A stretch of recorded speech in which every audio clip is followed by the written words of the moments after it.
నమస్తే, welcome to tarot lavender. నేను మీ సుసి. ఈరోజు మీ రీడింగ్ ఎలా ఉందో చూద్దాం. Piles 1, piles 2, piles 3.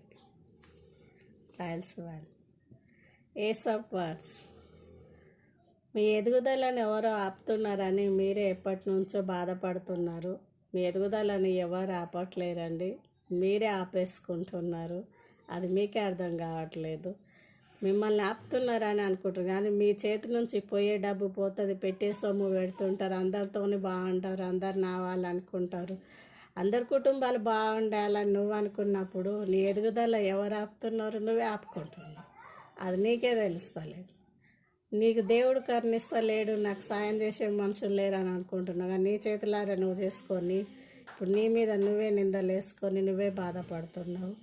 ముందు ఎవరికి పెడుతున్నావు, ఏం చేస్తున్నావు అని ఆలోచించండి. మీ సంసారం ఎలా ఉండాలి, మీరు ఎలా ఉండాలి అనేది మీరు ఆలోచించుకొని మీరు ముందరెళ్ళండి. మీరు అన్నిట్లలో మీరు విజయం సాధిస్తారు. Okay, thank you. Second files 3, the lovers.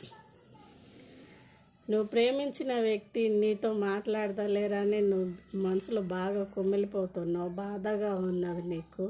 కానీ మరి నువ్వు కష్టపెట్టినప్పుడు లేదా ఈ బాధ ఎక్కడ పోయింది అని నీకు నీ పర్సన్ కనుక అదే అంటున్నది, నిన్ను అంటుంది కానీ నీతో మాట్లాడలేకపోతుంది. తను చాలా బాగా కుమిలిపోతుంది నీ పర్సన్. నువ్వేమో ఎందుకు మాట్లాడతావు, నేనేం తక్కువ చేసినా నువ్వు అనుకుంటున్నావు. నువ్వు ఫస్ట్ ఎలా ప్రవర్తించినావు అవన్నీ గుర్తుకు తెచ్చుకుంటున్నావు. బాగా బాగా ఏడుస్తున్నావు, మనసులో కుమిలిపోతున్నావు.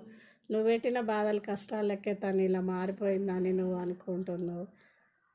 అది నా కష్టాలు నా బాధలన్నీ తీరుతాయి, నా పర్సన్తో హ్యాపీగా ఉంటాయని నువ్వు ఎప్పటి నుంచో అనుకుంటున్నావు.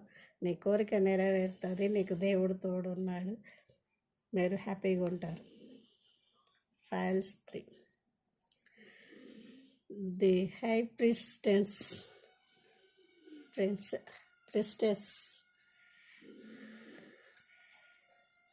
మీ మనసులో చాలా బాధ ఉన్నది, అది ఎవరికి చెప్పాలన్నా కానీ మీరు చెప్పలేకపోతున్నారు.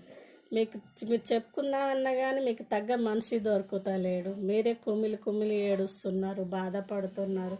మనసులో చెప్పలేనంత కొండంత బాధ ఉంది. అది ఎవరికి చెప్పాలన్నా కానీ నిన్నెవరు ఏడిపిస్తారో, దీన్ని చెప్పినందుకు వాళ్ళు నిన్ను ఎంత బాధపడతారో, ఈమెకు బాగా అయింది, ఈయనకు బాగా అయిందని ఎవరి సంఖ్యలు బాదుకుంటారో అని నువ్వు అనుకుంటున్నావు. ఆ బాధ అనేది బయటికి తెలియకుండా నీ మొహం మీద ఎప్పుడు చిరునవ్వు, ఎంతో హ్యాపీగా